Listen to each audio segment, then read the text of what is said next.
খেয়াল করেন সংস্কার কমিশনে ওপেন কোশ্চেন রাইজ করা হয়েছে যে এই গণভোট কি সংবিধান সিদ্ধ হবে, বিকজ আপনারা জানেন যে পঞ্চদশ সংশোধনীর মাধ্যমে কিন্তু গণভোট কিন্তু বিলুপ্ত করা হয়েছিল, সরি পঞ্চদশ বা আমি এক্স্যাক্টলি আমি সংশোধনীটা আমার মনে নেই, বাট সংশোধনীর মাধ্যমে এনে আওয়ামী সরকার গণভোটের প্রক্রিয়া কিন্তু বাতিল করা হয়েছিল। দেখুন তারা অলরেডি 8 মাস আমাদের নষ্ট করেছেন, প্রচুর চা বিস্কিট খেয়েছেন, প্রচুর চা খেয়েছেন। তাদেরকে খুব দ্রুত সলিউশন দিতে হবে। বাংলাদেশ তাদেরকে নির্বাচিত করেনি খামোখা বিতর্ক করে এবং একপাক্ষিক বিতর্ক করে পুরো সমস্যাটিকে জিয়ে রাখার জন্য। জুলাই গণঅভ্যুত্থানের পরে এই রাষ্ট্রকে আপনি কি আসলে মাপ জাস্টিসের মাধ্যমে পরিচালনা করবেন, নাকি আসলে প্রকৃত ন্যায় বিচার বা সিস্টেমেটিক ওয়েতে আপনি পরিচালনা করবেন? ঠিক সংবিধানটা হলো সেই সিস্টেমেটিক ওয়ে। এটা যে আপনার সবসময় বাইবেল আকারে সামনে রাখতে হবে বিষয়টা তো এরকম না।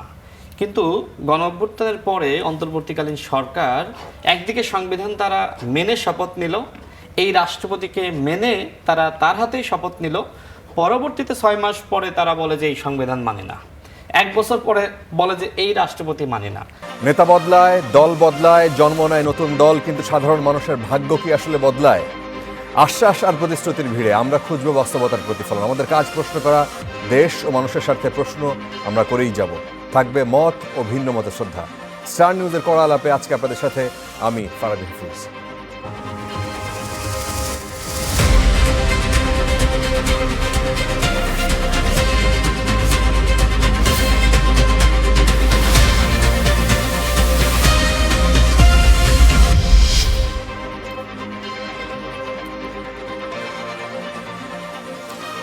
কড়ালাপে আজকে অতিথি হিসেবে যারা রয়েছেন পরিচয় করিয়ে দিয়ে আমাদের সাথে রয়েছেন আশরাফ কায়সার, সিনিয়র সাংবাদিক, রয়েছেন রাশেদ খান, বিএনপি নেতা, এবং তাহসিন রিয়াজ, যুগ্ম সদস্য সচিব, জাতীয় নাগরিক পার্টি। আপনাদের তিনজনকে স্বাগত জানাচ্ছি।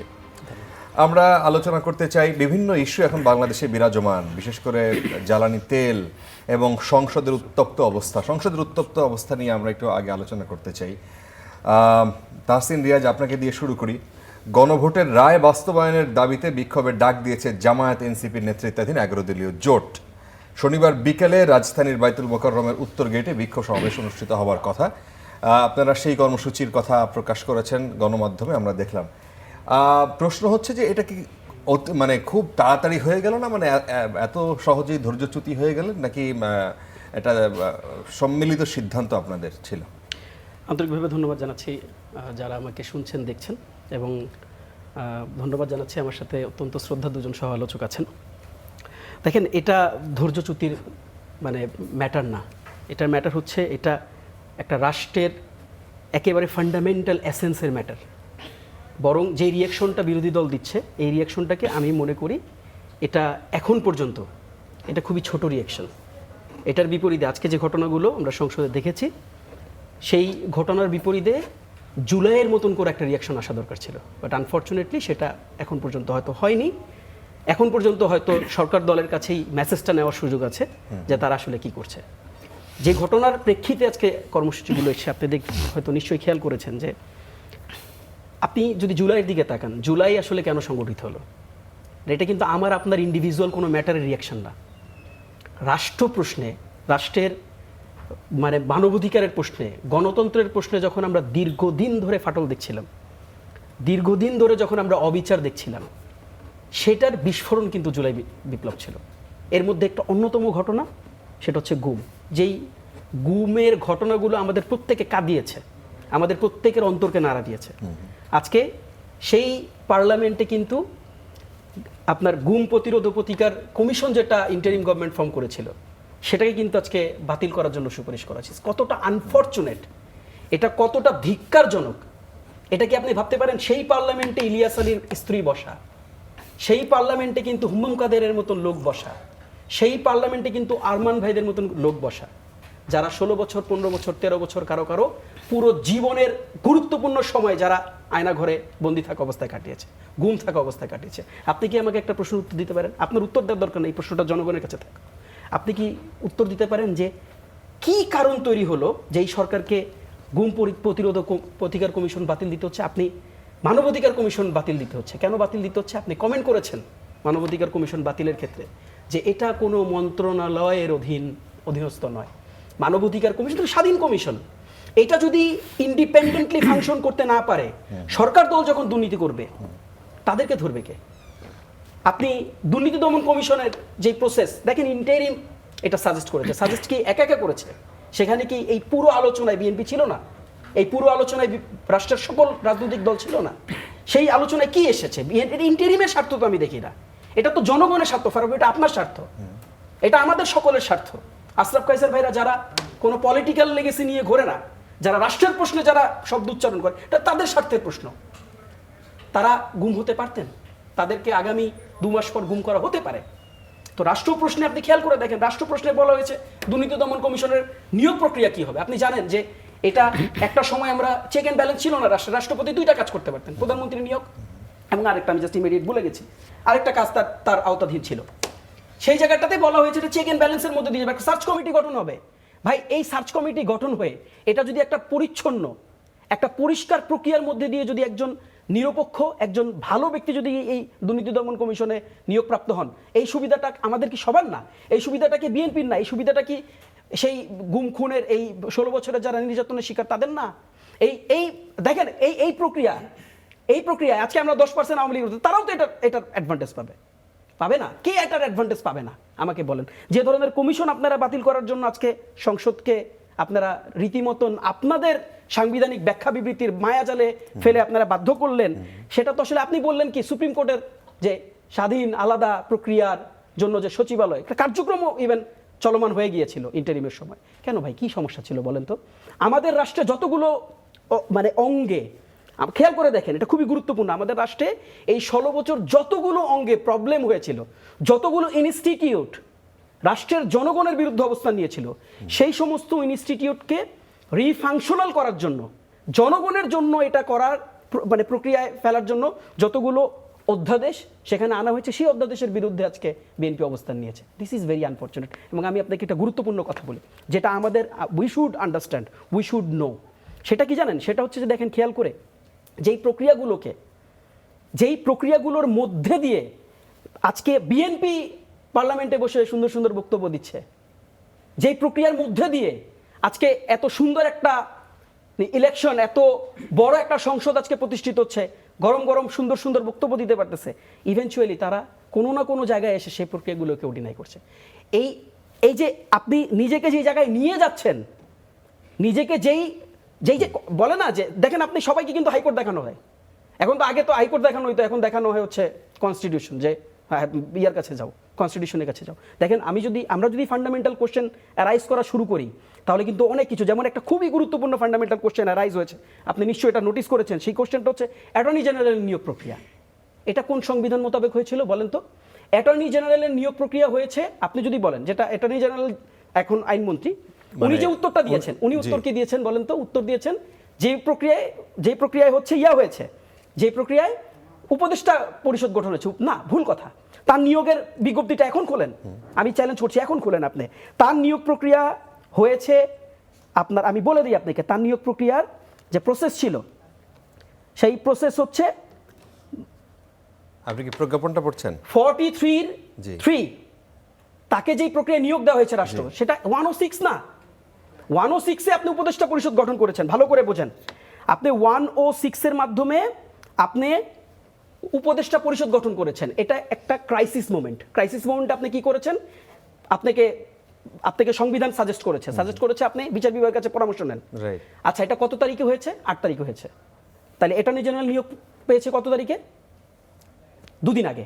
2 দিন আগে কিভাবে নিয়োগ পাইলো? আর যদি এটা 106 হয়, তাহলে অ্যাটর্নি জেনারেল কি 6 তারিখে নিয়োগ পেয়েছে? জি, অ্যাটর্নি জেনারেল তার 2 দিন আগে নিয়োগ পেয়েছে। তাহলে 106, এবং মজার ব্যাপার আপনি বলে, এটা কিন্তু রেট্রোস্পেক্টিভ প্রসেস না। দ্যাট মিনস হচ্ছে, আমি যদি আপনাকে সহজ করে বলি, ভূতাপেক্ষ কিন্তু এটাকে ইয়া করে না। তার মানে পূর্বের কোনো আইনকে 106 কিন্তু ভ্যালিডেট করবে না। মানে ব্যাপারটা আমি বলি, আপনি যদি 8 তারিখে এই আইন আদেশ জারি হয়, তাহলে এটা 4, 5, 3 এই সময়কার মানে ঘটনাক্রমগুলোকে জাস্টিফাই করবে না। আপনি কি বুঝতেছেন? এটা টেকনিক্যাল ডিফিকাল্টিস কিন্তু। তাহলে আমি একটু শেষ করি ফারুক ভাই। তাহলে যেই আইনের ভিত্তিতে আপনি নিয়োগ পেয়েছেন, খেয়াল করে দেখেন, সেই আইনের উপর দাঁড়ায়া রাষ্ট্রপতি শুধুমাত্র, একেবারে সংবিধান বলছি, সংবিধান বলেন না ওনারা, রাষ্ট্রপতি শুধুমাত্র প্রধানমন্ত্রীর পরামর্শক্রমে নিয়োগ দিতে পারেন। তাহলে ওই দিন প্রধানমন্ত্রী কোন বেসিসের উপর, কোন পরামর্শের কাগজ দেখান আমাদেরকে কাগজ। আপনি তো সংবিধান দেখেন, আমাদেরকে কাগজ দেখান, সংবিধানের কাগজ দেখান।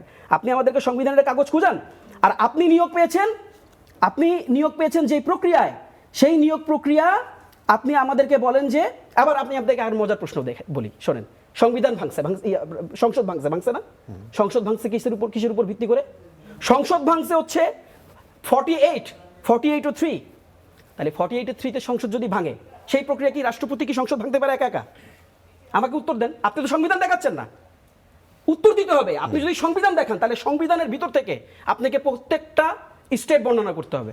তাইলে আপনি যদি সরি টু সে না, কিন্তু এই প্রশ্ন তো তারা তুলেছেন যে সংবিধান আপনি যদি একেবারে, তাহলে সেই সংবিধান আপনারা ছুঁড়ে ফেলে দেন নাই কেন? না, ইটস ভেরি ওকে। কেন দেয়নি? তাহলে কারা আপনাকে, তাহলে আমি আবার আরেকটা প্রশ্ন করি, তাহলে কারা আগে সেনানিবাসে, কারা আগে রাষ্ট্রপতির ভবনে গিয়ে বসেছিল? আচ্ছা, আপনি উত্তর দেন। আমি দেখেন, আমি জাস্ট শেষ করি ফাহিম ভাই, ছোট করে আমি জাস্ট শেষ করি। তাহলে 48-এ যদি আপনি রাষ্ট্রপতি যদি সংবিধান মোতাবেক যদি সংসদ ভাঙতে না পারে, প্রধানমন্ত্রী পরামর্শ করবে, তাহলে অন বেসিস অফ হোয়াট? তাহলে ভাই এই 300 জন কই থেকে আসলো? কই থেকে আসছে? আচ্ছা, তাহলে আমি জাস্ট একটা জিনিস বলি, তাহলে এই জিনিসটা, এই যে কেন আমরা এটাকে মেনে নিছি, আপনি যদি আমাকে পরবর্তী সময় সুযোগ দেন, আমি আরেকটা সিনারিওর সাথে এটার কম্পারিজন করব। সেটা হচ্ছে শহীদ রাষ্ট্রপতি জিয়াউর রহমানের ক্ষমতা গ্রহণ থেকে শুরু করে একেবারে নির্বাচন অবধি, এখানেও কিছু আনকনস্টিটিউশনাল সিস্টেম তখন ফলো করেছে, যেটাকে আমরা কি বলি জানেন? সেটাকে আমরা বলি এক্সট্রা অর্ডিনারি প্রসেস। আপনি বলবেন আশরাফ কায়সার, এই যে সরকারের 100 দিনও পার হয় নাই, কিন্তু বিরোধী দলগুলোকে রাজপথে নামছে বা নামতে হচ্ছে। তাহসিন রিয়াজ যেভাবে বলছিলেন যে তারা আসলে যে গণরায়, গণভোট, সেটাকে অগ্রাহ্য করে একেবারেই না মেনে সংবিধান সংস্কার পরিষদকে একেবারে ডিনাই করে তারা যেভাবে এবং জামায়াতের আমির কালকে যে ব্রিফিংটা করেছেন, তিনি বলেছেন যে মানুষকে যেহেতু সম্মান দেয় নাই, মানুষের মতকে যেহেতু গ্রহণ করেন নাই এই সংসদ নেতা বা সরকারি দল, সেহেতু তারা কি করবেন? তাদের আর কি করার আছে? মানে এই দায়টা কি সরকারের ঘাড়ে যায় কিনা, যে তারা তাদেরকে আস্থায় নিয়ে? দেখুন, 7 দিন হয়েছে, সংসদ অধিবেশন হয়েছে এবং সরকার, আপনি ঠিকই বলেছেন, 1 মাসের মতো বয়স। কিন্তু এটা তো একটা ভাইটাল কোশ্চেন যে আপনি নির্বাচিত সরকার হিসাবে বা সংসদে আপনার এরকম 2/3 মেজরিটি আছে, আপনি সংস্কার প্রশ্নে কিভাবে ব্যবহারটা করবেন? দেখুন, তারা সাংবিধানিক পরিষদের সদস্য হিসাবে শপথ নেয়নি এবং সেই সময়ে সালাউদ্দিন আহমেদ যেভাবে আইনের ব্যাখ্যা দিয়েছেন, আমরা ধরে নিলাম ওনার ব্যাখ্যাটি সঠিক, কথার কথা। কিন্তু আপনাকে তো গত 30 দিনের মধ্যে বলতে হইতো যে আপনি বিকল্পটি কী, আপনি কোন প্রক্রিয়ায় সংস্কারটি বাস্তবায়ন করতে চান। ধরেন পরিষদের সদস্য হিসেবে আপনি শপথ নিলেন না, কিন্তু তারা যখন অর্ডিন্যান্স রিভিউ কমিটি করলো, তখন তারা তো সংবিধান সংস্কার কমিটি করতে পারতো। ওই সময় ঘটনাটি হয়নি। এখানে আমি কিন্তু একটা জিনিস আপনাকে বলি, ইদানিং আমরা শুনছি যে কে আইন বিশেষজ্ঞ, কে আইনজ্ঞ, সংবিধান বিশেষজ্ঞ ইত্যাদি। এই প্রশ্নটি হচ্ছে রাজনৈতিক। এই প্রশ্নটি কোনোভাবে আইনানুগ না। আমি খুব অবাক হচ্ছি, আমার সরকার দলীয় বন্ধুরা তারা এটাকে একটা আইনানুগ প্রক্রিয়া বলে সাংঘাতিকভাবে জুলাই আগস্টের বিপরীত আচরণ করছে। জুলাই আগস্ট আমাদের শিখিয়েছে যে একটি স্বৈরাচারী অপরাধী সরকার, গণহত্যাকারী সরকারকে আপনি দেশ ছাড়া করেছেন, মানে জনগণের সার্বভৌমত্ব এনশিওর করতে। এটি আইনানুগ প্রশ্ন না। অতএব কেউ যদি সংবিধানের বিভিন্ন ধারা উপধারা ব্যাখ্যা করতে বলে, আমি তাকেও জিজ্ঞেস করতে চাইব 18 মাসে তারা সংবিধানের কোন আলোকে তাদের ওই প্রক্রিয়াগুলো সম্পন্ন করেছিলেন। দেখুন, এখানে আমাদের একটা মানে জাতীয় দুর্যোগপূর্ণ সময় আমরা পার করে এসেছি। ওই সময় সংবিধান রহিত করা না হলেও সংবিধানের ধারার সুযোগ ছিল না।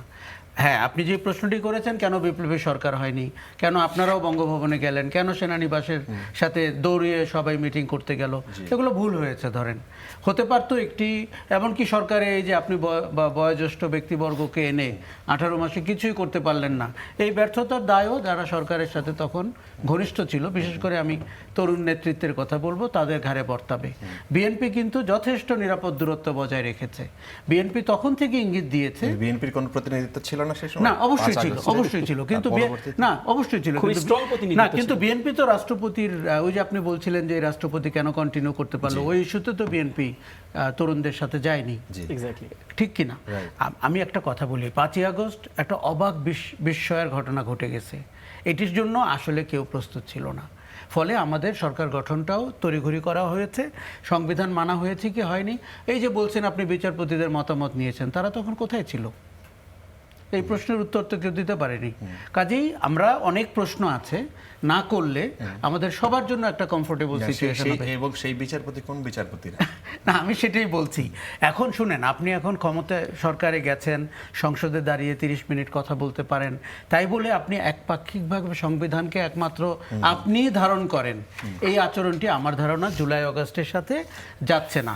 আমার আবার সেই কথাটি এটি আইনের প্রশ্ন না, এটি রাজনীতির প্রশ্ন।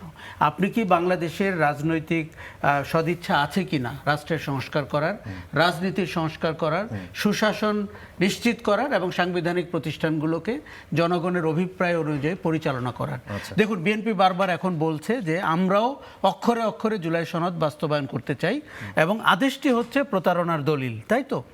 আমরা ধরে নিলাম যে আপনি এখন অক্ষরে অক্ষরে বাস্তবায়নটি করুন, তাহলে যে আপনার 133টি অধ্যাদেশ নিয়ে একটু আগে যে কথাগুলো হচ্ছিল সেটি তো জুলাই আগস্টের সাথে যাচ্ছে না। তাহলে অক্ষরে অক্ষরে বাস্তবায়ন কি করে হচ্ছে? আমি কিন্তু গুমের প্রতিকার এবং প্রতিরোধ নিয়ে সাংঘাতিকভাবে 13 থেকে 14 বছর কাজ করেছি, কথা বলেছি। 2012 সালে আমরা প্রেস ক্লাবে গুম হওয়া মানুষের এই যে মায়ের ডাকের সদস্যদের তাদের নিয়ে করেছিলাম। তখন মনে হচ্ছিল দেশটা একটা বোবা দেশ, বুদ্ধিজীবীরা পক্ষ নিয়েছে, মিডিয়া তো সাংঘাতিকভাবে মেরুদণ্ডহীন, আর আওয়ামী লীগের হাতে বাংলাদেশ রাষ্ট্রের সব কলকবজা চলে গেছে। তখন আমরা উদ্যোগ নিয়েছিলাম যে এইভাবে মানুষ হারিয়ে যেতে পারে না। আপনি জীবন থেকে রাস্তায় হাঁটছেন, হারিয়ে গেছেন, 4 বন্ধু মিলে চা খাচ্ছেন, 4 জনই গুম হয়ে গেছে। এই রাষ্ট্রে তো এই ঘটনাগুলো ঘটেছে। এখন শুনেন, এই কমিশনকে যদি আপনি বাদ দেন, তাহলে আপনি কি করে, বিএনপি তো সবচেয়ে বেশি ভুক্তভোগী আয়নাঘরের গুম হওয়ার, ইলিয়াস আলী, চৌধুরী আলম, এই নামগুলো কি তাদের দলের না? না, এখন সেই জন্য প্রশ্ন আসে যে আসলে তাহলে বিএনপির এখন ভয় কোথায়, মানে কি কারণে তারা ভয়টা আমি আপনাকে বলে দিই, যেটি সরকারি দলে থাকলে। না, এই প্রশ্নটা পরে তোলা থাক, আপনি আবার বললেন, হ্যাঁ। আপনি তখন বললেন যে এটা আসলে কি কারণে, কি উদ্দেশ্যে তারা করছেন। রাশেদ খান, আপনি আসলে অন্য দল থেকে বিএনপিতে আসছেন, এখন আপনি সরকারি দলেরই আসলে নাকি, আপনি সরকারি দলেরই প্রতিনিধিত্ব করছেন, বিএনপির প্রতিনিধিত্ব করছেন, সুতরাং আপনি এই বিষয় নিয়ে আপনার কি মত সেটা বলবেন। সেহেতু আমি জুড়ে দেই যে এই 2/3 আসনের শক্তি বেশি, নাকি আসলে 2/3 মানুষের এই যে গণভোট, 68% মানুষ হা ভোট দিয়েছে গণরায়, সেটির শক্তি বেশি? ধন্যবাদ সবাইকে, শুভেচ্ছা। ভাই মনে হয় শেষ করতে পারেননি, শেষ করবেন। দেখেন, এই যে জুলাই বিপ্লব, এই বিপ্লবে তো আমরা সবাই অংশ নিয়েছি। যারা এখন এমপি হয়েছে সরকারি দলে বা বিরোধী দলে, সবাই জুলাই গণ অভ্যুত্থানের শক্তি, এবং এই দলগুলোর মধ্যে মতপার্থক্য ছিল, তারপরেও সবাই একসাথে গণ অভ্যুত্থানে অংশ নিয়েছে, একটি স্বৈরাচারী সরকারের পতন ঘটিয়েছে। জামাতে ইসলাম একটি ইসলামিক দল, যদিও তারা এখন ইসলামিক শরিয়া প্রতিষ্ঠা করতে চায় না, হয়তো তারা ধীরে ধীরে মধ্যপন্থী রাজনীতির দিকে যাচ্ছে, সেটা পরের প্রসঙ্গ, যখন তারা হবে তখন সেটা আমরা দেখব। তবে বিএনপি একটি মধ্যপন্থী রাজনৈতিক দল, তো মধ্যপন্থী রাজনৈতিক দল হওয়ার কারণে বিএনপির সাথে জামাত ইসলামের অনেক কর্মসূচি বা আদর্শগত অনেক পার্থক্য আছে। এই মত পার্থক্য আমরা জাতীয় ঐক্যমত কমিশনে দেখেছি যে 133টি অধ্যাদেশের কথা বলা হচ্ছে, এর মধ্যে 98টি অধ্যাদেশ হুবহু এটা বিএনপি কিন্তু উত্থাপন করেছে সরকারের পক্ষ থেকে। আর সেখানে ওই সময় যে বিষয়গুলো নিয়ে প্রশ্ন ছিল, এখনো কিন্তু প্রশ্ন আছে। বাকি এই 35টি নিয়েই কি প্রশ্ন ছিল? বাকি আপনার 20টি, এই 20টি নিয়ে কি বিএনপির স্ট্রং ছিল?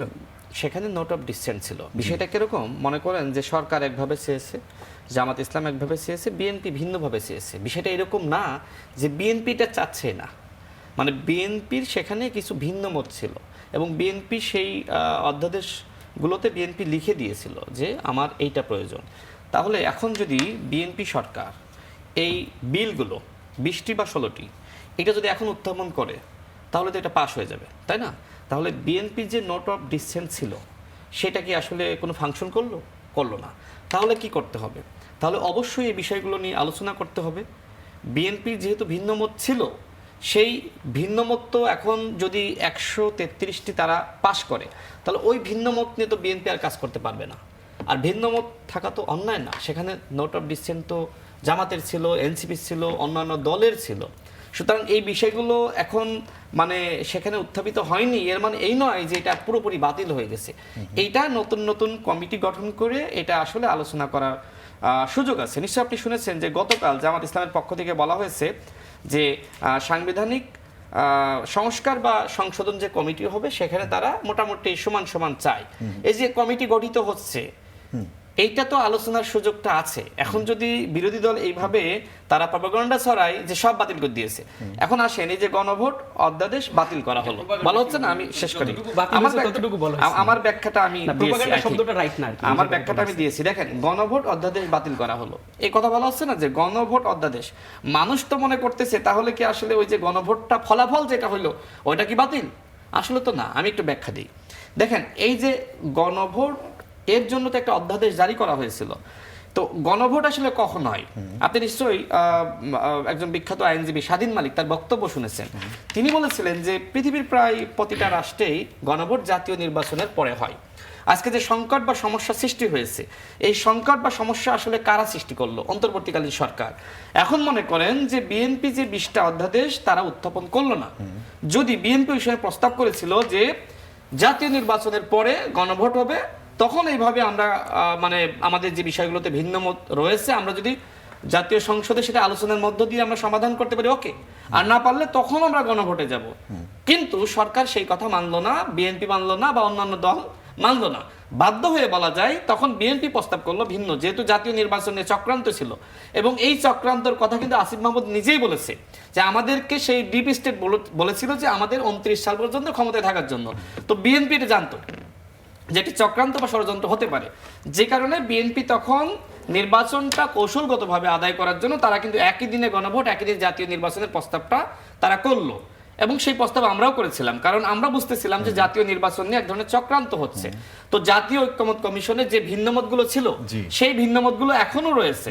সেই ভিন্নমতগুলোর এখন সমাধান হতে হবে। এই জন্য কমিটি হতে পারে, আলোচনা হতে পারে, আলোচনার মধ্য দিয়ে এই বিষয়গুলো আবার সমাধান হতে পারে।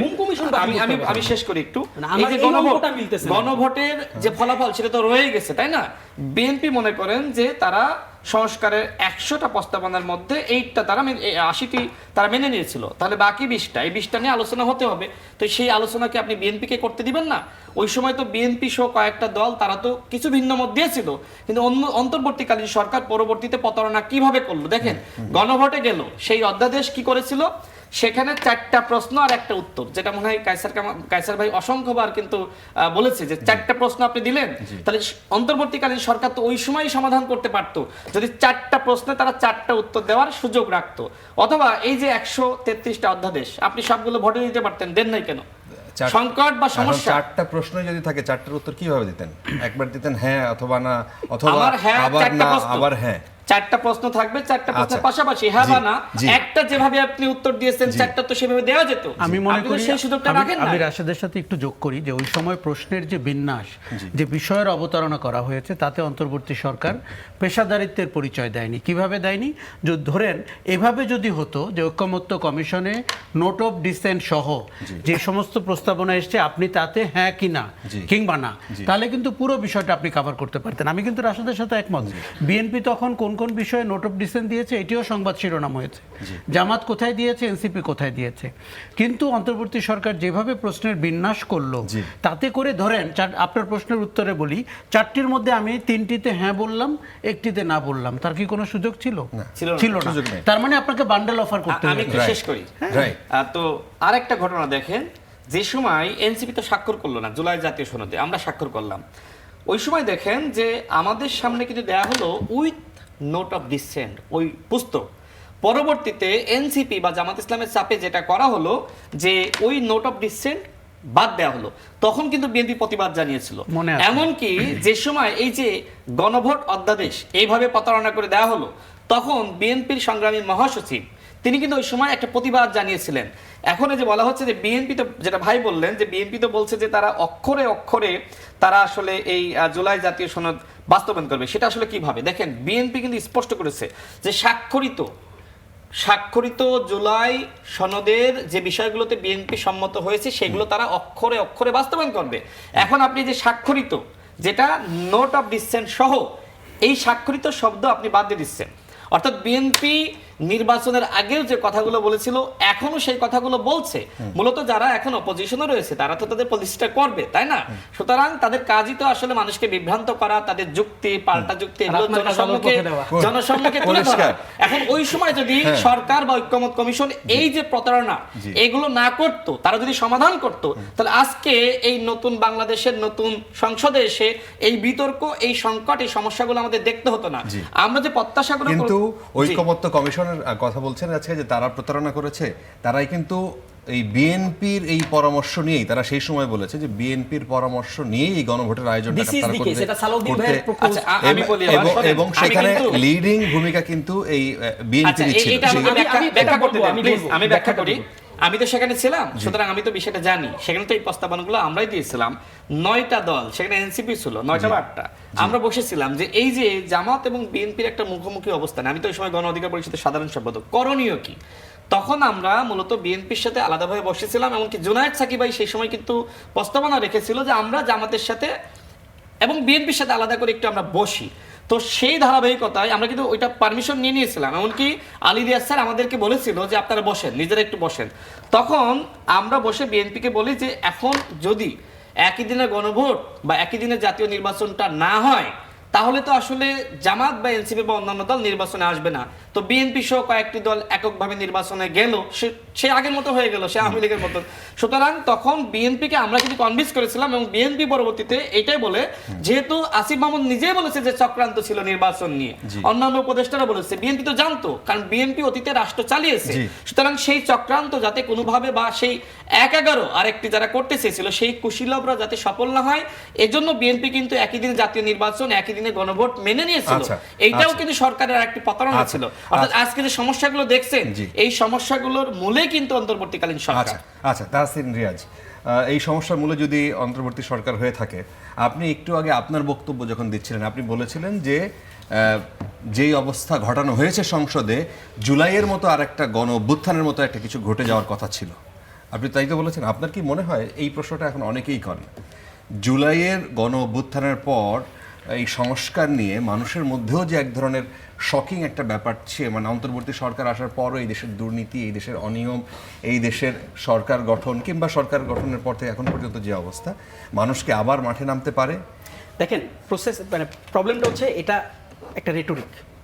মানুষ মাঠে নামতে পারে কিনা এই প্রশ্নের উত্তরটা খুবই ডিফিকাল্ট টু অ্যান্সার। মানুষ তো ভাই, মানুষের তো খায় দায় কোনো কাম কাজ নেই, মানুষ প্রত্যেকদিন বিপ্লব ঘটাবে, সেটা তো করবে না মানুষ। আমি বলেছি যেটার ইম্প্যাক্ট কি, ইম্প্যাক্টটা বোঝানোর জন্য আমি আপনাকে এই শব্দটা উচ্চারণ করেছি, আশা করি আপনি বুঝতে পেরেছেন। দেখেন এই যে রাশেদ ভাই, মানে সদ্য বিএনপি হয়ে উঠলে কি হয় আসলে, অনেক আপনি তো প্রতিটা টকশোতে একই কথা বলছেন। সদ্য বিএনপি হয়ে উঠলে আপনি উত্তর দিতে পারেন। আমি দিব প্রচুর সার্ভ করতে হয়, কারণ দৃষ্টি ফোকাস আনার তো একটা, এটা তো একটা প্রক্রিয়া আসলে। তো রাশেদ ভাইকে এই কষ্টটা করতে হচ্ছে, আমি বুঝি, এর আগেও আমি বলেছি, বুকে পাথর চাপা দিয়ে অনেক কথা বলতে হয়। দেখেন প্রতারণা শব্দটা বলছে না, প্রতারণা। বিএনপির 31 দফা, এখন তো উনি বিএনপি করে, আমি শিওরলি উনি 31 দফা পড়ছে কিনা আমি জানি না, যদি পড়ে থাকে উনাকে আমি একটু প্রশ্ন করি, 31 দফার প্রথম দফা কি? না সেই না, আমি উত্তর দেওয়া লাগবে না ফারাবি ভাই, উত্তর দেওয়া লাগবে না, আমি এরকম বিব্রত কাউকেই করতে চাই না। 31 দফার প্রথম দফা হচ্ছে সংবিধান সংস্কার কমিশন গঠন। প্রতারণা, আপনি শব্দটা উচ্চারণ করলেন না, কে প্রতারণা করতেছে ভাই? সবাই প্রতারক এখানে, যারাই বিএনপিতে নাই সবাই প্রতারক, খালি বিএনপি একমাত্র ফেরেস্তা। আর এই ফেরেস্তা কুলের প্রধান ফেরেস্তা হচ্ছেন যিনি এখন আইনের ব্যাখ্যা বিবৃতি দিয়ে বেড়ান।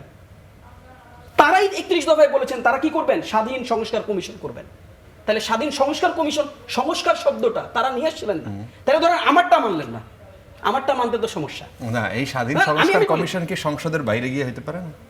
হইতে পারে, কিন্তু তিনি তো, তারা কি বলছেন, তারা বলছেন ক্ষমতায় গিয়ে 31 দফা বাস্তবায়ন করবেন। উত্তর তো তারা দিচ্ছেন, আপনি প্রশ্ন করতেছেন, তারাই উত্তর দিচ্ছেন। এখন তাদের উত্তর, এখন তাদের প্রবলেমটা কি হলো? তাইলে তারা নিজেরাই সংস্কার কমিশন গঠন করার কমিটমেন্ট করলেন। আরেকটা কমিটমেন্ট 31 দফায় আছে, সেটা হচ্ছে যে সাংবিধানিক প্রতিষ্ঠানগুলোর নিরপেক্ষ এবং নির্দলীয় নিয়োগ প্রদান করা হইবে। তারপর তো আমরা অনেক নিরপেক্ষ নিয়োগ প্রদান করা দেখলাম। কাজী দেখেন আপনারা কি করেছিলেন? আপনারা যে সময় সরকার ছিলেন, আপনারা দেখেন করেছিলেন? দুইটা সিচুয়েশন এক না রাশেদ ভাই, এটা আপনি জানেন, আপনারা তো অযথা যুক্তি করেননি। দিয়েন না। আমি ব্যাখ্যা দিই, একটা গণঅভ্যুত্থান সংগঠিত হয়েছে একটা রাষ্ট্রে, পুরোটা ক্রাইসিস, 300 এমপি পালাই গেছে, একটা জায়গায় উপজেলা চেয়ারম্যান থেকে শুরু করে লোকাল কোনো গভর্নমেন্ট কোনো জায়গায় ফাংশন করতেছে না। ওই সিচুয়েশন আপনি নির্বাচন করে 300 আসনে আপনি সংসদ গঠন করছেন, দুই সিচুয়েশন এক। ভাই অযথা প্রশ্ন করেন না, একটু বলতে দেন। আসেন এরপর প্রসঙ্গটা কি আসছে, প্রসঙ্গটা হচ্ছে গণভোট। দেখেন প্রবলেম ওইটা না, প্রবলেম হচ্ছে এক মুখে দুই কথা। আপনি এই সংসদে দ্বারাই বলতেছেন গণভোট আমরা অধ্যাদেশ বাতিল করতেছি, গণভোটের রেজাল্ট আমরা মেনে নিচ্ছি, রাশেদ ভাই যেটা বললেন, তাই না? আবার আপনি বললেন যে এই গণভোটের আদেশ না অধ্যাদেশ এটা তিনি কোনোটাই কোনো কিছু বুঝে উঠতে পারতেছেন না এখন কিছুই, মানে মানে এটা কি মানে একটা কেমন ইফেক্ট। একদিন আগে আপনি সব জানতেন, সবকিছু আপনি বুঝতেছিলেন, আপনি ভুল ব্যাখ্যা করতেছেন, আমি একটু বলে দিই। আপনার সময় বলেন, সুযোগ আপনারা পাবেন, পুরোটাই যথেষ্ট ভুল সুযোগ জানেন। পাবেন, কোনো সমস্যা নাই। ভুল গেলে মানুষ জাজমেন্ট করবে, এখানে আরো বিজ্ঞ আলোচকরা আছে, তারা আমাকে কারেকশন করুক, আই হ্যাভ নো ইস্যু। যতটুকু শুনছি ততটুকু বলি, শোনেন কি হইলো। বললেন তিনি মানে একদিন আগে সবকিছু যেটা বলতেছিলাম তার ব্যাখ্যা আছে, আমি রেকর্ড শোনাবো আপনাকে যদি পরবর্তীতে আমি সুযোগ পাই। তিনি কি বলছেন শোনেন, একদম ক্লিয়ার। তিনি প্রথমত তো 5 অক্টোবরের আলোচনা আপনি দেখেন, তিনি কিভাবে তাকে যখন সংস্কার কমিশনে প্রশ্ন করা হয়েছে, খেয়াল করেন সংস্কার কমিশনে ওপেন কোশ্চেন রাইজ করা হয়েছে যে এই গণভোট কি সংবিধান সিদ্ধ হবে, বিকজ আপনারা জানেন যে 5ম সংশোধনীর মাধ্যমে কিন্তু গণভোট কিন্তু বিলুপ্ত করা হয়েছিল। সরি 5ম বা আমি এক্স্যাক্টলি আমি সংশোধনীটা আমার মনে নেই, বাট সংশোধনীর মাধ্যমে এনে আওয়ামী লীগ সরকার গণভোটের প্রক্রিয়াটাকে বাতিল করা হয়েছিল। তখন সালাউদ্দিন ভাইয়ের উত্তর আছে, আপনি শুনেন। সালাউদ্দিন ভাই বলছিল যে এই গণভোট করা যাবে না, এই মর্মে কি সংবিধানে কোনো কথা বলা হইয়াছে? তার মানে যদি গণভোট করা যাবে না এই কথা বলা না হয়ে থাকে তাহলে গণভোট করা যাবে, এটা তার মুখশ্রিত কথা। Point number 1। সেকেন্ড পয়েন্ট আসেন, তিনি আরেকটা সেমিনারে রাজনৈতিক বক্তব্য না, political rhetoric different, but when you talk in seminar to more paper works না, সেমিনারে তার বক্তব্য তিনি বলেছেন এই গণভোট যদি সংগঠিত হয়, এই গণভোটের জাস্টিফিকেশন হচ্ছে আর্টিকেল 7, যেটা সাধারণ জনগণের সার্বভৌমত্বের স্বীকৃতি, যেটা সংবিধানকে সুপারসিড করে। খেয়াল করেন, এটা আমার সংবিধান আপনার সংবিধানের ম্যাটার না, পৃথিবীর যে কোনো সংবিধান, সেই সংবিধানের নৈতিক মৌলিক ভিত্তি হচ্ছে যে রাষ্ট্রের জনগণ। এটা একটা সাদা পেপার, জনগণ যদি বলে এটা সংবিধান, কিছু লেখা থাকবে না থাক। এটা যদি জনগণ বলে সংবিধান না, এটা সংবিধান না। এটা হচ্ছে আর্টিকেল 7। সালাউদ্দিন ভাইয়ের মন্তব্য, আর্টিকেল 7 এর দ্বারা তিনি বললেন যে এই গণভোট জাস্টিফাইড আর্টিকেল 7 বেসিসে। তারপর তিনি কি বললেন শোনেন, খেয়াল করে, এটা আমি শোনাবো রেকর্ড যদি তোকে আপনারা শুনতে চান। তিনি বললেন যদি এই গণভোট সংগঠিত হয়, অনুষ্ঠিত হয়, এই গণভোটের রেজাল্ট বাস্তবায়নের জন্য আগামীতে যেই পার্লামেন্ট গঠিত হবে সেই সংসদ সদস্যরা বাধ্য থাকবে, এটা তাদের উপর একটা বার্ডেন থাকবে যে তারা এই গণভোটের যে গণভোটের যে রেজাল্ট আসছে রেজাল্ট তারা বাস্তবায়ন করবে। তাহলে এই যে বক্তব্যগুলো, তারপর তারেক রহমানের বক্তব্য আপনি নিশ্চয়ই শুনছেন। তার আগে কি তারেক রহমান জানতেন না? মানে তারেক রহমান নির্বাচনের আগ পর্যন্ত উনি সংবিধান জানতেন না। নির্বাচনের দিন উনি যখন প্রধানমন্ত্রী হয়ে গেলেন, তারপর সংবিধান তার উপর নাজিল হয়েছে, এরপর তিনি সবকিছু জেনে গেছেন, সব সংবিধানের, বিএনপির সবাই সবকিছু জেনে গেছে, তার একদিন পর্যন্ত তারা কিছু জানতো না। তারপর তারা জানলেন, জেনে এখন ব্যাখ্যা দিলেন যে তিনি কিছুই বুঝে উঠতে পারতেছেন না। তিনি বুঝে উঠতে পারতেছেন না, তিনি কি দেখেন ব্যাখ্যা দিচ্ছেন। তিনি বলছেন যে 1973 সালের 9 এপ্রিল বা কোন একটা ঘটনার উনি ইয়া করে দিয়ে বলছেন তারপর রাষ্ট্রপতি কোন ধরনের আদেশ জারি করতে পারে না, তিনি বলছেন এটা গতকালকে পার্লামেন্টে। এখন তিনি কত সালের 73 সালের 10 বা 9 এপ্রিল, আমি এক্সাক্ট ডেটটা ভুলে গেছি। তারপরের ঘটনাক্রম আমি আপনাকে বলি, সিপাহি বিপ্লব ঘটিত হইল 1977 সালের 21 তারিখ। কি হইল 21 তারিখ হচ্ছে বিচারপতি আবু সায়েম, এটা ভাইরা আরো ভালো জানবেন, তিনি রাষ্ট্রপতি পদ থেকে কি করলেন, পদত্যাগ করলেন। রাষ্ট্রপতি হলেন কে? শহীদ রাষ্ট্রপতি জিয়াউর রহমান। দেখেন আমি তার অ্যাক্টকে আমি কোশ্চেন করছি না, তার ইন্টেনশনকে কোশ্চেন করছি না। He did a lot for Bangladesh, বহুদলীয় গণতন্ত্রের প্রবক্তা। কিন্তু এই যে সায়েম সাহেব থেকে তিনি রাষ্ট্রপতি হলেন, কোন বেসিসে রাষ্ট্রপতি হলেন আমি আপনাকে ক্রোনোলজিটা বলে দিই ছোট করে। তারপর 1 মে 1977 দেখেন রাষ্ট্রপতি হয়েছেন 21 এপ্রিল। তারপর তিনি গিয়ে গণভোট দিলেন। গণভোটের প্রশ্ন কি ছিল? গণভোটের প্রশ্ন ছিল আমরা যে পরিবর্তনগুলো আনতেছি, এটা কিন্তু রাষ্ট্রপতির প্রশ্ন না, আমরা যে পরিবর্তনগুলো আনতেছি এটার সাথে কি আপনারা এগ্রি করেন কি এগ্রি করেন না? মানুষ বলছে এগ্রি করি, বিকজ মানুষ রাষ্ট্রপতি জিয়াউর রহমানকে পছন্দ করতেন, তার উপর আস্থা ছিল, তার ইন্টেনশনকে তারা এগ্রি করছেন। আরেকটা প্রসঙ্গ বলে দিই, তারপর দেখেন 77-এর পর কতদিন পর, 13 মাস পর, 13 মাস তিনি রাষ্ট্রপতি ছিলেন। 3 জুন 1978 তারপর তিনি রাষ্ট্রপতি নির্বাচন করলেন। এই যে 13 মাসের প্রক্রিয়া, এই 13 মাসের প্রক্রিয়াটাকে কি বলে জানেন? এই 13 মাসের প্রক্রিয়াটাকে অসাংবিধানিক বলে না, যেটা সালাউদ্দিন ভাই এখন বলতে চান। এটাকে বলে হচ্ছে একটা এক্সট্রা অর্ডিনারি একটা মানে কেস। এবং পরবর্তী সময় আমি আপনাকে বলে দিই, দেখেন তারপর আমরা দেখলাম 1979 সালে যখন জাতীয় সংসদ নির্বাচন হলেন, তারপর তিনি পূর্ণ মেয়াদে রাষ্ট্রপতি নির্বাচন হলেন। আমি আরেকটা প্রসঙ্গ আপনাকে বলি, এই পুরো ইন্টারিম টাইমে রাষ্ট্রপতি জিয়াউর রহমান প্যারালাল দুইটা দায়িত্ব পালন করছেন। একটা তিনি রাষ্ট্রের সেনাপ্রধান ছিলেন এবং প্যারালাল তিনি রাষ্ট্রপতি ছিলেন। এখন আমি আপনাকে প্রশ্ন করি, সংবিধান কি এটা পারমিট করে? সংবিধান কি পারমিট করে আপনি রাষ্ট্রে বেতনভুক্ত কর্মচারী থাকবেন এবং প্যারালে আপনি রাষ্ট্রপতি হবেন? সংবিধান তো পারমিট করে না। কোথায় সংবিধান পারমিট করছে? কিন্তু খেয়াল করে দেখেন, মানুষ কোন ধরনের মানে ডিসএগ্রিমেন্টে গেছে কেন জানে? কারণ ভাই বুঝতে হবে সবকিছু সংবিধানের বেড়া জালে চলে না ভাই। জিয়াউর রহমান, রাষ্ট্রপতি জিয়াউর রহমান, তিনি সংবিধানের বেড়া জালে পড়েন নাই, আটকান নাই। এখন তারপর তিনি কি করলেন খেয়াল করে দেখেন। এবং আরেকটা মজার ব্যাপার খেয়াল করে দেখেন, এই পুরো ইন্টারিম পিরিয়ড সিপাহী বিপ্লবের পর থেকে 1979 সালের নির্বাচন পর্যন্ত পুরোটা টাইম জুড়ে কি ছিল জানেন? মার্শাল ল ছিল।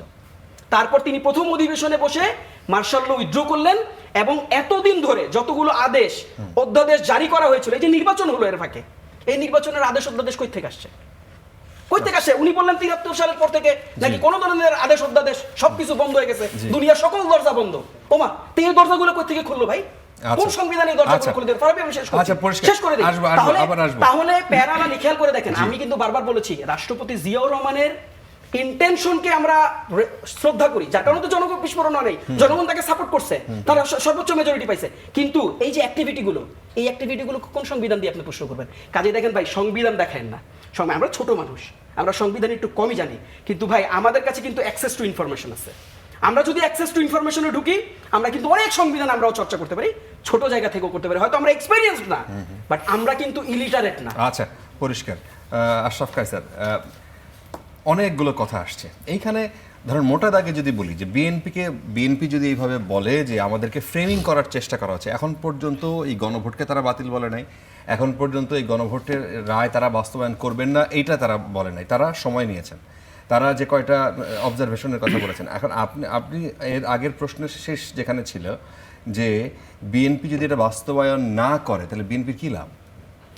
দেখুন, আমি গত কয়েকদিন থেকে এই প্রশ্নটি নিজেকেও জিজ্ঞেস করেছি যে বিএনপি এই সংস্কারের ব্যাপারে যদি বাস্তবায়নের দিকে না যায় তাহলে তার রাজনৈতিক লাভ কী হবে? বিএনপি তো দেখুন, এই এনসিপির বলি আর যারা বলি তারা তো 2 বছরের বেশি বয়স না। বিএনপি তো 17 বছর ক্ষমতার করিডোরের বাইরে ছিল এবং কি অত্যাচারের শিকার হয়েছে। তাদের তো সবচেয়ে আগ বাড়িয়ে মানবাধিকার কমিশন, গুম প্রতিরোধ এবং প্রতিকার কমিশন, তারপরে সাংবিধানিক প্রতিষ্ঠানগুলো, দুর্নীতি দমন কমিশন, নির্বাচন কমিশন, তথ্য কমিশন, এগুলোর পক্ষে জোরালো বক্তব্য রাখা উচিত। এখন দেখুন, আপনি বলতেই পারেন যে আমরা আমাদের মতো করে করব, যেটা একটা বলার একটা কালচার এখন দেখতে পাচ্ছি। কিন্তু আপনার মতো করে করার আগে যতদূর আমরা এগিয়েছিলাম সেটা যাচাই বাছাই করে আপনি একটা জায়গায় সম্মত হন। আপনি সেই অর্ডিন্যান্সগুলো বাতিল না করে, বাতিল করাতে দেখুন কেউ সংখ্যা নিয়ে কথা বলছে, 133টির মধ্যে 98টি তো হুবহু গেল। এটি সংখ্যার বিচারের বিষয় না, এটি হচ্ছে গুরুত্বের বিষয় যে এই রাষ্ট্রটি 5ই অগাস্টের আগের 16 বছর ওই অবস্থায় কেন গেছিল। এই কারণে গেছিল যে আমরা ওই সংবিধান, 72-এর সংবিধান কিন্তু আপনার গণতান্ত্রিক শাসনের নিশ্চয়তা দেয় না। এবং আমরা দেখুন, অনেকে আবেগঘন হয়ে 72-এর সংবিধান বলে, বিকজ তারা মুক্তিযুদ্ধের সাথে সেটাকে অ্যাটাচ করে ফেলে। আমার মনে হয় মুক্তিযুদ্ধ একটা বিষয়, 72-এর সংবিধান একটা বিষয়। সেটি আপনাকে জবাবদিহিমূলক গণতান্ত্রিক শাসনের গ্যারান্টি দেয় না, এটি পরিষ্কার। এখন আপনি সংবিধানের সংস্কার করবেন, এটি কি সংশোধন কমিটি করে সংবিধানের সংস্কার করতে পারবেন? আপনার ধরেন উচ্চকক্ষ নিম্নকক্ষ, আপনি কি করে এটা সংশোধন করবেন? এটি তো একটি নতুন সংযোজন। সংবিধানে আপনি উচ্চকক্ষ নিম্নকক্ষ ঢোকাবেন, এটি তো ফান্ডামেন্টাল জিনিস। আপনি এই ঘরের ভিতরে বসে ইন্টেরিয়র চেঞ্জ করতে পারবেন, বাট হোয়াট ইফ এক্সটেরিয়র? সেটা আপনি ঘরের ভিতরে বসে কি করে করবেন? এটি কিন্তু দেখুন, বিএনপির লোকরা এটা বোঝে না তা কিন্তু না, তারা বোঝেন। ক্ষমতায় গেলে আমাদেরকে একটা ডিফারেন্ট মাইন্ডসেট পেয়ে বসে। সেই মাইন্ডসেটের আপনার ওই আগের উত্তরে যেটা আমি করতে পারিনি এখন বলে দিই। দেখুন, এখানে অনেক প্রভাবশালী গোষ্ঠী আছে, ডিপ স্টেট বলা হয়, এবং ডিপ স্টেটের সঙ্গে কিন্তু সবচেয়ে বয়োজ্যেষ্ঠ নেতা থেকে শুরু করে আসিফ মাহমুদের মতো বাচ্চা নেতা পর্যন্ত। খেয়াল করেন, সেখানে সেনাবাহিনীর ব্যাপার আছে, সেখানে গত 17 বছর আয়নাঘর, গুম খুন কারা করেছে? সব আইন শৃঙ্খলা বাহিনী করেছে। মানে র্যাব করেছে, ডিজিএফআই করেছে, সেনাবাহিনীর সদস্যরা করেছে। তাহলে আপনি 18 মাস তো এই প্রক্রিয়াতে এগিয়ে গিয়েছিলেন। আমরা দেখতে চাচ্ছিলাম এবং পেয়েছিলাম যে 13 জন সেনা অফিসারকে আপনি কোর্টের বারান্দায় নিয়ে যাচ্ছেন, কারাগারের বাস থেকে তারা নামছে, এবং আপনি যে 111-এর ষড়যন্ত্রের জন্য গত সপ্তাহে 3 জনকে অ্যারেস্ট করলেন, আমাদের ভাবতে খুব ভালো লেগেছে অপরাধী যেই হোক, সেটি সেনাবাহিনীর লোক হোক, ব্যুরোক্রেসি হোক, রাজনীতিবিদ হোক, ব্যবসায়ী হোক, তাকে আপনি আইনের আওতায় আনতে পারছেন। এখান থেকে আপনি কিন্তু পিছিয়ে যাবেন যদি আপনি মানবাধিকার কমিশন নিয়ে কাজ না করেন, গুম প্রতিকার এবং প্রতিরোধ কমিশনকে বাদ দিয়ে দেন। আচ্ছা, দ্বিতীয় হচ্ছে সুশাসনের প্রশ্ন। সাংবিধানিক প্রতিষ্ঠানগুলো যদি দলীয় নিয়ন্ত্রণে থাকে, সরকারের নিয়ন্ত্রণে থাকে, তার তো পরিণতি কি হতে পারে শেখ হাসিনা আমাদের দেখিয়ে গেছেন। আমরা সেই জায়গাটিতে আবার কেন যাচ্ছি? আমরা কি ভূতের মতো পেছন দিকে যাওয়ার সিদ্ধান্ত নিয়েছি নাকি সামনের দিকে যাওয়ার সিদ্ধান্ত নিয়েছি? দেখুন, আমি কিন্তু তাহসিন রিয়াজের মতো সাংবিধানিক ধারা উপধারা নিয়ে কথা বলছি না। কেন বলছি না বলি, আমি প্রথমেই মনে করি এটি রাজনৈতিক সদিচ্ছার প্রশ্ন। দেশ শাসনে আপনার রূপকল্প কি, এটি তার প্রশ্ন। আপনিও আগামী 6 মাস সংবিধানকে বিভিন্নভাবে ব্যাখ্যা বিশ্লেষণ করতে পারবেন, অন্য পক্ষও পারবে, এবং বলাই হয় এটা ইন্টারপ্রিটেশনের উপরে। রাইট। এটি কিন্তু বাইবেল না, এটি ইন্টারপ্রিটেশনের উপরে। এই যে বলা হচ্ছে যে সংসদ সার্বভৌম, ইজ ইট ট্রু?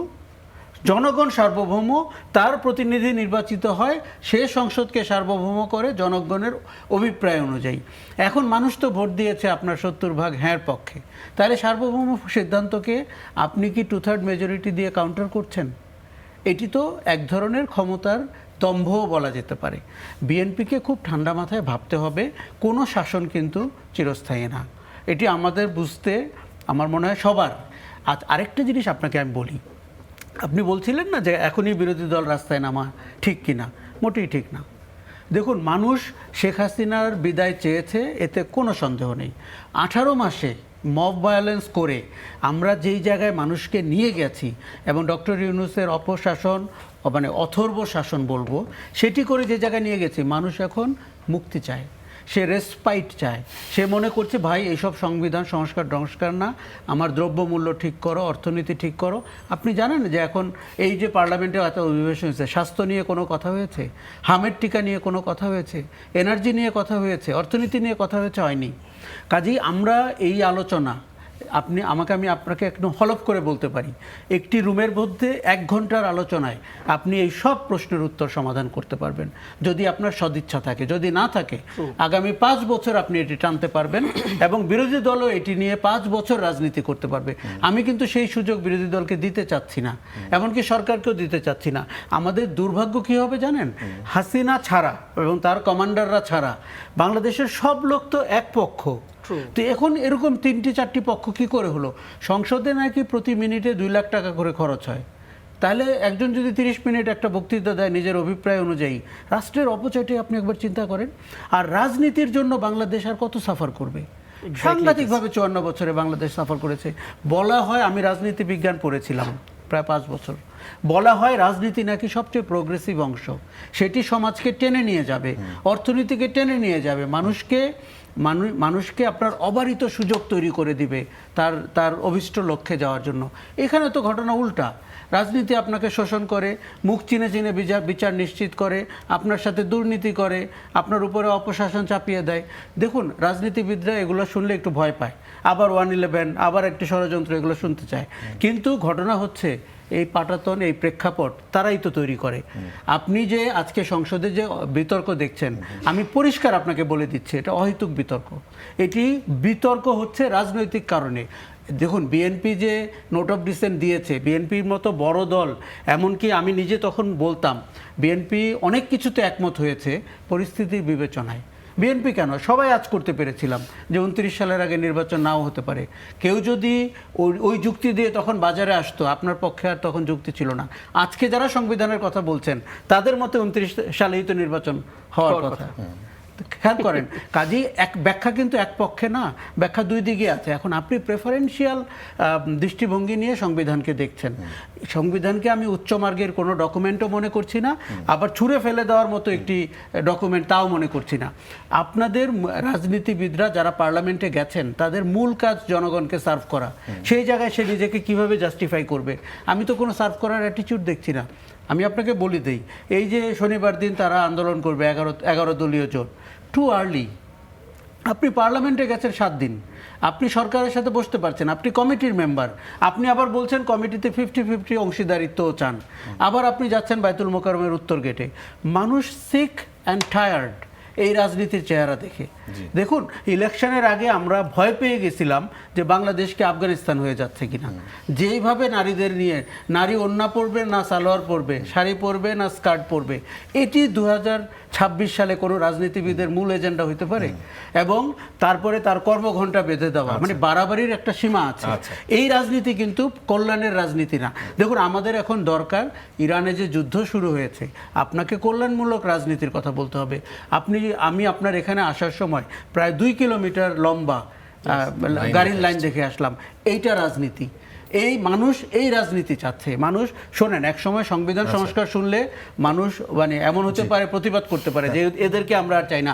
নেপালে এক সময় যেতাম, প্লেন থেকে নামার পরে একটি সরকার থাকতো, যেদিন 3 দিন পরে ফেরত আসতাম আরেকটা সরকার হতো। এবং নেপালের লোক কিন্তু হাস্যরস করতো সংসদ নিয়ে, সরকার নিয়ে।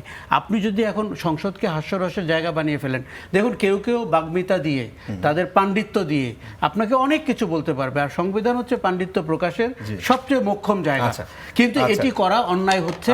আমার মনে হয় এটি খুব দ্রুত করা দরকার। রাজপথে যাওয়ার আগে তারা সংসদে বসে এই প্রবলেমের সলভ যদি না করতে পারেন, দেখুন তারা অলরেডি 8 মাস আমাদের নষ্ট করেছেন, প্রচুর চা বিস্কিট খেয়েছেন, প্রচুর চা খেয়েছেন। তাদেরকে খুব দ্রুত সলিউশন দিতে হবে। বাংলাদেশ তাদেরকে নির্বাচিত করেনি খামোখা বিতর্ক করে এবং একপাক্ষিক বিতর্ক করে পুরো সমস্যাটিকে জিয়ে রাখার জন্য। আচ্ছা, রাশেদ খান, আপনার একটু চাপ হয়ে যাচ্ছে কিনা? দুই পক্ষ থেকে প্রায় একই রকম সুরে কথা বলছেন। আপনি একটু বলবেন যে আপনি ফেসবুক, কায়সার ভাই কিন্তু আমাদেরকে প্রচুর সমালোচনা করে। জি, না না, আমি নিশ্চিতভাবে করি।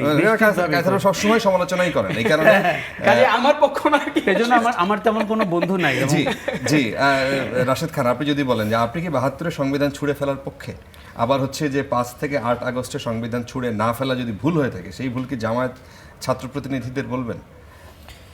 দেখেন, যখন অভ্যুত্থান হয় বা কোনো যুদ্ধ হয় বা বিপ্লব হয়, তখন তো আসলে সাংবিধানিক প্রক্রিয়া হয় না, এক্স্যাক্টলি, যেটা আমরা জুলাই গণ অভ্যুত্থানে হয়েছে।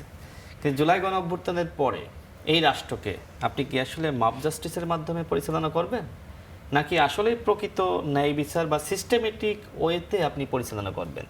ঠিক সংবিধানটা হলো সেই সিস্টেমেটিক ওয়ে। এটা যে আপনার সবসময় বাইবেল আকারে সামনে রাখতে হবে বিষয়টা তো এরকম না। কিন্তু গণ অভ্যুত্থানের পরে অন্তর্বর্তীকালীন সরকার একদিকে সংবিধান তারা মেনে শপথ নিল, এই রাষ্ট্রপতিকে মেনে তারা তার হাতেই শপথ নিল, পরবর্তীতে 6 মাস পরে তারা বলে যে এই সংবিধান মানে না, 1 বছর পরে বলে যে এই রাষ্ট্রপতি মানে না। এখন যে সমস্যাগুলো হচ্ছে, আমি বলবো না যে সমস্যা নাই, হ্যাঁ, সংবিধান আপনার মতো করে আপনি ব্যাখ্যা করতে পারবেন, আমার মতো করে আমি কিন্তু সেটার পাল্টা ব্যাখ্যা করতে পারবো। বিষয়টা তো এরকম, মানে এখন যেটা হচ্ছে জাতীয় সংসদে, এটা তো অভ্যুত্থানের শক্তিদের মধ্যে।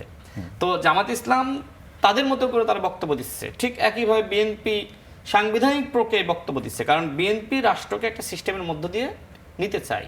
কিন্তু জামাত ইসলাম ওই যে সিস্টেমের মধ্যে না থেকে তারা বাইতুল মুকাররম গেটে যেতে চায়, যেটা ভাই বললেন। এখন একদিকে আপনি বলছেন যে এই কমিটিগুলো হচ্ছে, সেই কমিটিগুলোতে আমাকে শেয়ার দিতে হবে, ফেয়ার শেয়ার, মানে সমান সমান। তো ঠিক আছে, একটা দাবি করতেই পারেন আপনি, সেটা আস্তে আস্তে 30% হতে পারে, সেটা 20% হতে পারে, বা 40% হতে পারে, সেটা ভিন্ন প্রসঙ্গ। কিন্তু আপনি সেই আলোচনা বাদ রেখে আপনি কেন রাজপথে নামছেন, কার বিরুদ্ধে নামছেন, এর মধ্য দিয়ে আসলে আপনি কাকে সুযোগ তৈরি করে দিচ্ছেন? দেখেন, বিএনপি এবং আওয়ামী লীগ দুটো বড় দল, তাই না? আওয়ামী লীগ তো এখন মাঠে নাই বা তাদের কার্যক্রম নাই, বিএনপি আছে। অন্যদিকে জামাত বিএনপি তো একসময় মিত্র ছিল।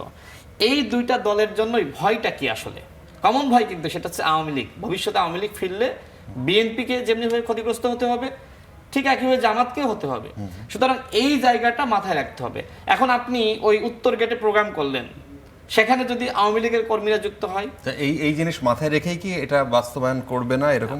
আমি বলছি এরকম আওয়ামী লীগের তো বিভিন্ন প্ল্যান থাকতে পারে। জামাত ইসলাম যে মাঠে যাচ্ছে, যেখানে সংসদে জনগণের প্রতিনিধি হিসেবে আলোচনার জায়গাটা আছে, খুব ভালো ডিবেট হচ্ছে, মানুষ কিন্তু এনজয় করছে। মানুষ তো বলছে যে আমরা প্রায় 16 বছর আমরা কিন্তু বক্তব্য শুনতে পারি নাই, এখন মানুষ শুনছে। জামাত ইসলাম, এনসিপি তার কথা বলছে, বিএনপি বলছে। পরবর্তী নির্বাচনে সংসদের টিআরপি বেড়েছে, কিন্তু একটু আগে আশরাফ কায়সার বললেন এই আলোচনা মানুষ শুনতে চায় না। তেলের দাম নিয়ে কোনো আলোচনা নাই, হামের টিকা নিয়ে আমি কোনো সেখানে আলোচনা আসবো। আপনি নাই। আমাকে যে প্রশ্ন লোক মারা করেছিলেন, যায়, শোক প্রস্তাব নাই। আপনি যে প্রশ্ন করেছিলেন, দেখেন 72 সংবিধান, যদি আমি আজকে একটা লেখা প্রকাশ করেছি, সেখানে আমি বলছি জামাত ইসলাম যদি মহান মুক্তিযুদ্ধে অংশ নিত, তাহলে বাংলাদেশে এই 72 সংবিধান তৈরি হতো না। আচ্ছা, কারণ সেই সময় জামাত আচ্ছা, ইসলাম এই আচ্ছা। বিষয়টি নিয়ে তারা কিন্তু প্রতিবাদ জি, জানাতে পারতো। জি, ঠিক জি, একই ভুলটা, জি। আমি যদি একটু শেষ করি, জি। ঠিক একই ভুলটা হয়ে গেছে ওই 8 আগস্ট 2024-এ যদি এই সংবিধান না মেনে, রাষ্ট্রপতিকে না মেনে একটি বিপ্লবী সরকার বা জাতীয় সরকার গঠন করত, তাহলে এই পরবর্তী যে সমস্যা বা সংকট বা খামাখা একটা আলোচনা, যেটা ভাই বললেন, এখন যে আলোচনাগুলো হচ্ছে, এই আলোচনাগুলো আসলে দরকার ছিল না। তাহলে ভুলটা কে করলো? ওই সময় তো জামাত ইসলাম কোনো বাধা দেয়নি, এখন তো আচ্ছা। তারা বাধা দিচ্ছে। আচ্ছা। তাহলে আমার প্রশ্ন হলো, এই জামাত ইসলাম বারবার ভুল করবে আর তারা রাজপথে যাবে একটা সরকারকে জি, মানে চালাতে জি, দিবে না, এটা পরিষ্কার। তো আসলে হতে পারে না। এই মুহূর্তে সংসদে মন্ত্রিপরিষদ সচিব ব্রিফ করছেন, আমরা একটু সরাসরি শুনি। That is what I am saying. আমি তো তাই বলছি। তো আজকে যে বেশ কিছু বিষয় ছিল, কিন্তু সেগুলো সব মোটামুটি অ্যামালগামেটেড হয়ে এসছে। তার মধ্যে প্রথম বিষয়টা ছিল public examination offences amendment act একটা এসছে, সেটার নীতিগত একটা সিদ্ধান্ত হয়েছে, তাতে করে যাতে যে সমস্ত অফেন্স পাবলিক পরীক্ষায় হয় সেগুলো সবগুলো যাতে বিচার করা যায়। আগের যে অ্যাক্টটা ছিল 1980 সালের, সেই অ্যাক্টের কিছু সংশোধন করে এটাকে করা হচ্ছে, এই একটা। আর এছাড়া হচ্ছে Indo Pacific energy security ministerial and business ফোরামের যে বিদ্যুৎ জ্বালানি ও খনিজ সম্পদ মন্ত্রণালয় থেকে অংশগ্রহণ করেছিল, এইটার যে ইম্পর্টেন্সটা আছে সেটা ক্যাবিনেটকে ইনফর্ম করেছেন। ক্যাবিনেট মিনিস্টার জনাব বিদ্যুৎ জ্বালানি ও খনিজ সম্পদ মন্ত্রণালয়ের দায়িত্বপ্রাপ্ত মন্ত্রী যারা ওইটাতে যোগদান করেছিলেন তারা। আর এছাড়া মূলত আলোচনাটা আজকে হয়েছে যে আমরা কিভাবে মধ্যপ্রাচ্য যুদ্ধের ফলে যেখানে আমাদের সাপ্লাই লাইনটা ইনসিকিউর হয়ে গেছে, সেইটাকে কিভাবে আমরা, তার ফলে যে প্রাইসের ফ্লাকচুয়েশন হচ্ছে, তো সেইটাকে মোকাবেলার জন্য আমরা কি কি ব্যবস্থা নিতে পারি।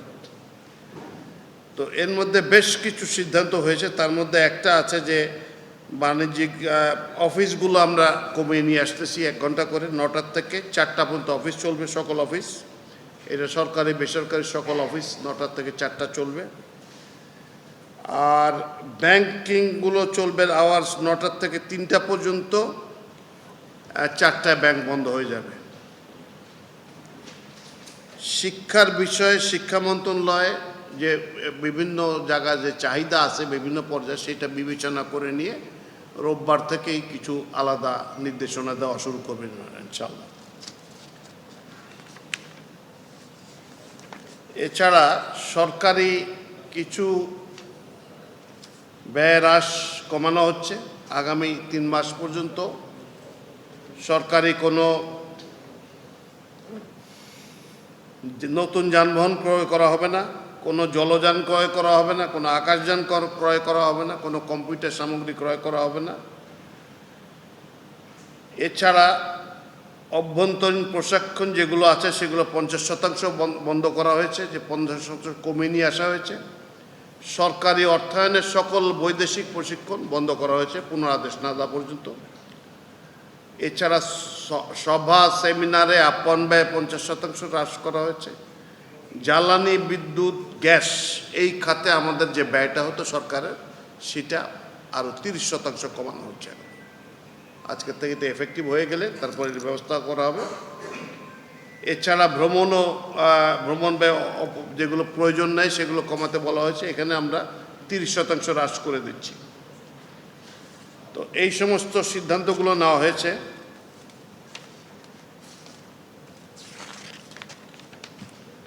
ও আচ্ছা, আরও একটা সিদ্ধান্ত নেওয়া হয়েছে যে সরকারি একটা বিবেচনা এসেছিল, ক্যাবিনেটে আলাপ হয়েছিল যে অনেক সরকারি স্কুলের বিভিন্ন স্কুলের জন্য অজস্র গাড়ি যায়, যারা সম্ভব গাড়িতে করে বাচ্চারা যায়। তো এইটার বদলে পুরো ঢাকা শহরে এবং দেশের অন্যান্য স্থানে এগুলোকে বিকল্প হিসেবে ব্যবহার করার জন্য এখন থেকে এইটাকে পরিহার করে দিয়ে ইলেকট্রিক বাস নামানোর একটা সিদ্ধান্ত হয়েছে। তার জন্য যে সমস্ত স্কুলগুলো এই কার্যক্রমে অংশগ্রহণ করবেন তাদেরকে কোনো শুল্ক ব্যতীতই তারা বাসগুলো আনতে পারবেন। একই সুবিধা দেওয়ার জন্য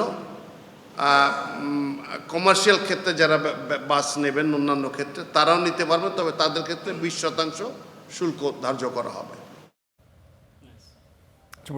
অনেকগুলো সিদ্ধান্তের কথা আমরা জানলাম, এবং যেহেতু তেল সংকট, আমরা আর এই আলোচনায় আর ফিরতে সময় শেষ হয়ে গেছে। আমার মনে হয় আলোচনাটা ভালো ছিল, কিন্তু যেই সিদ্ধান্তের কথা আপনারা জানেন, 9টা থেকে 4টা সরকারি এবং বেসরকারি বাণিজ্যিক অফিস, 3টা থেকে সকাল 9টা থেকে বিকেল 3টা পর্যন্ত ব্যাংক খোলা থাকবে, এবং যানবাহন ক্রয় করা হবে না, কম্পিউটার ক্রয় করা হবে না, সকল বৈদেশিক তারপরে হচ্ছে ইলেকট্রিক বাস, স্কুলের যারা বেসরকারি গাড়ি, ছোট গাড়ি ব্যবহার করা হয়, সেই জায়গায় বিকল্প হিসেবে তারা বলেছেন যে এটা আমদানি করা যেতে পারে এবং বিনা শুল্কে স্কুলগুলোকে তারা এই সুবিধা দেবেন। আপনাদের তিনজনকে অসংখ্য ধন্যবাদ। দর্শক, আজকে কড়া আলাপ আমাদেরকে এখানে শেষ করতে হচ্ছে। সবার জন্য শুভকামনা।